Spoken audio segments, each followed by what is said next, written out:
What's up, guys? In this video, we're going to talk about some wide receivers I'm digging on DraftKings for NFL Week 3, 2019. Overall, man, I'm really liking this slate. A lot of really fun games, a lot of really fun prices going around. And I like paying up at running back this week. I've talked about some cheap quarterbacks we can plug in. But I think we got some really nice value at the wide receiver position. And I'm going to talk about three guys I like the most. A couple of reminders. $25 PayPal giveaway going on in the channel. All you got to do is like, comment, subscribe. Comment on any video we upload this week, and that'll be worth one entry into the drawing. And then, of course, we talked about the 6-month passes at VIP at RunDFS.com that have been sponsored by Russell Miller and my boy Rich. Here's two ways to win that we've already announced. First of all, anyone who gets a subscription this week at RunDFS, whether you renew a subscription or get a first-time subscription, will be entered into a drawing for a free month extension. And then the next one, pinned tweet at twitter.com/GundackerSports. If you find my pinned tweet, retweet it, and that'll get you entered, and we'll draw the winner for a free month pass that Monday, or this Monday. And what is the VIP, man? It's simple, man. It's going to get you into the 24/7 RunDFS.com VIP Discord, where right now they're already talking plays and picks for this coming week. That's going to include daily voice chats for all the different sports. We got the Saturday night voice chat this Saturday, the candle burn, where you can get 20 plus people in there. A lot of people listening, a lot of people taking notes, a lot of people in the chat just writing questions, and we're answering them. That sucker goes all night. This last week, I was probably in there from 7 p.m. my time to 4 a.m. my time. So I go in there and I do work. You're also going to get access to the VIP spreadsheets, a little bit of a preview, a peek at what the spreadsheets offer. Maybe look at the Week 2 review video or the Week 1 review video.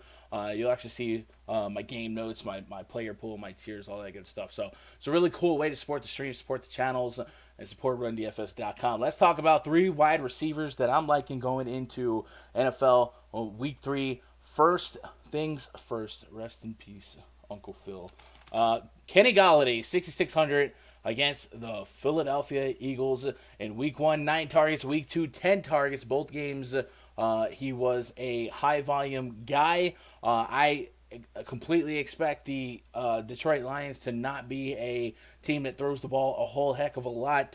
But, man, I love this matchup. And even in a matchup where the Chargers secondary is one of their defensive strengths, 8 for 10, 117 yards, and a touchdown was enough to be one of the better scorers on the entire slate. I'm going to run it back because we have seen a trend for great receivers, especially guys that can run outside really, really well, absolutely burning this Eagles secondary. In Week 1, we saw Terry McLaurin do it. And last week, we saw not only Julio Jones have a big day, but Calvin Ridley have a big day. So I'm liking the potential for Kenny Golladay here. He's probably my only exposure to the Detroit Lions offense, but it's 6,600. I still think he's worth being in my player pool. Looks like the work's going to be there, the volume's going to be there.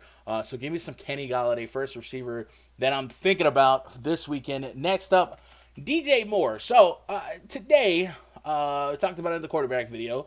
There's news that Cam Newton didn't practice and he may not play this week against the Arizona Cardinals. Now, I'm not going to lie, I had DJ Moore written down last night when I thought Cam was going to play, but I don't know that switching quarterbacks is a downgrade for DJ Moore here, especially in this matchup on the road at Arizona. Arizona, that air raid offense, the fastest offense in football, is going to create a whole lot of possessions, a whole lot of opportunities. DJ Moore has seen double-digit targets in both games thus far this season. He was pretty much their leading receiver in targets last year, not named McCaffrey. So I like riding with DJ Moore going forward.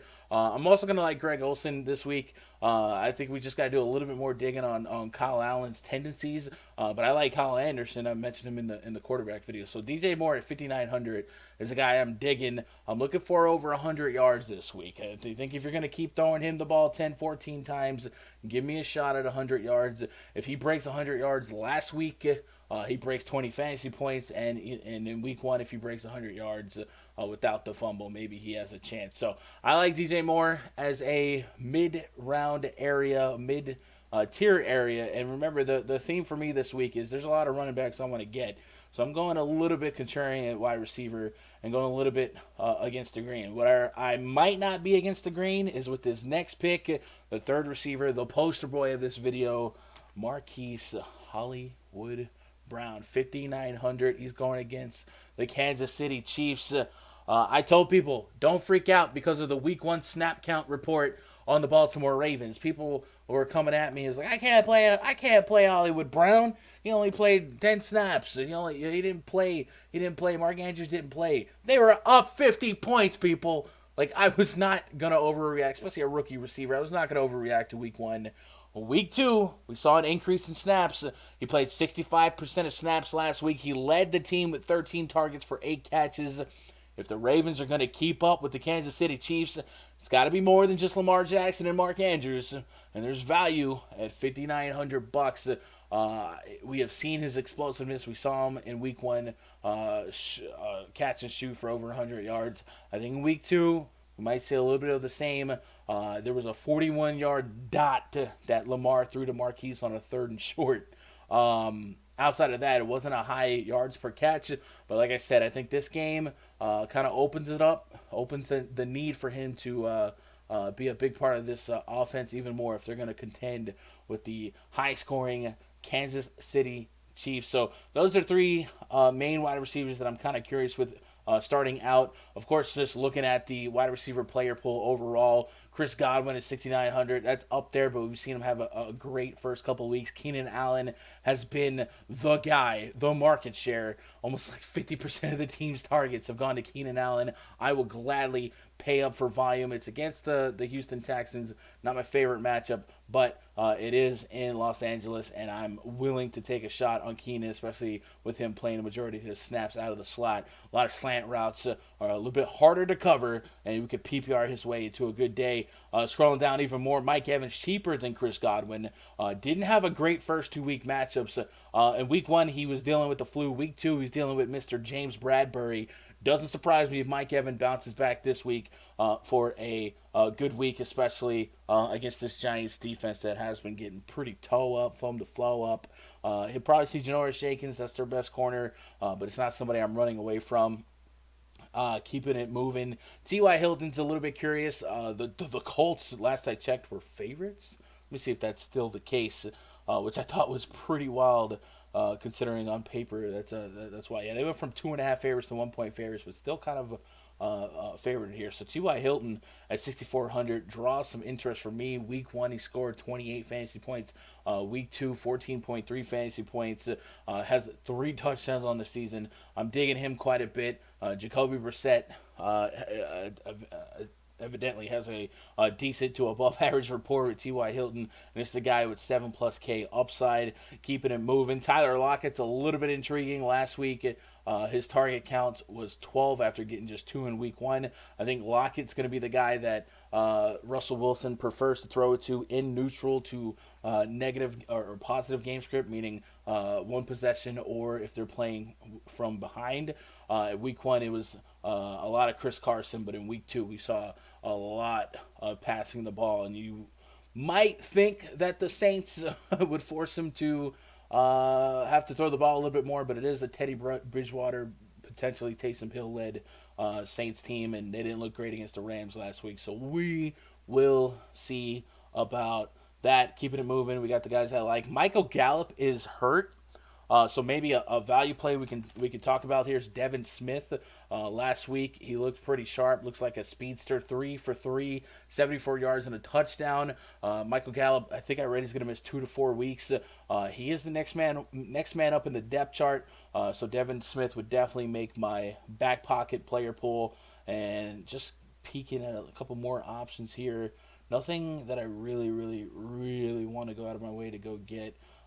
Curtis Samuel's interesting if you believe in Kyle Allen throwing the ball a little bit better and more accurate than Cam Newton. Had 13 targets last week.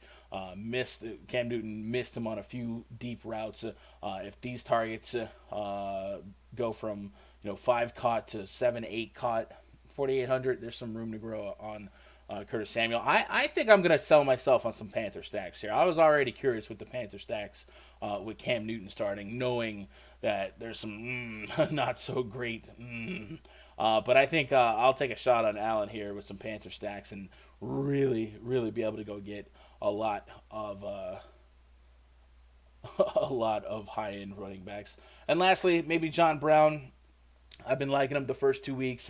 I like Josh Allen this week. The Bengals defense has been getting ripped apart. John Brown, 10 and 8 targets his first 2 weeks.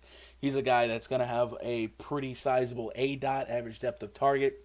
A lot of air yards here. 5,500. I can live with both range of outcomes thus far, but I do think 20 plus is a range of outcome that makes a whole lot of sense against this Bengals defense in the Bills home opener. So that's a quick look at the wide receiver position, guys, that kind of piqued my interest. Of course, the big three that I was digging early on: Marquise Brown, DJ Moore, and Kenny Galladay. But Devin Smith might really creep up as the week progresses and more news comes out from Dallas training camp. And, of course, some of the other supplementary secondary plays. So that's a look at wide receiver. We got more videos coming up this week. Remember, leave a comment to be entered in the $25 PayPal giveaway drawing. And go to twitter.com/GundackerSports. Retweet my pinned tweet.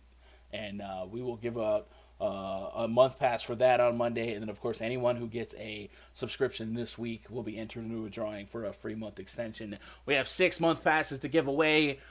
That's the announcements for 2 of them. So we still got 4 more passes to give away and be fun, be creative with it. I'm thinking about a contest on DraftKings. So, yeah, appreciate you guys hanging out. I love each and every one of you. I'll see you in the next video. Good luck. God bless. And go win some money.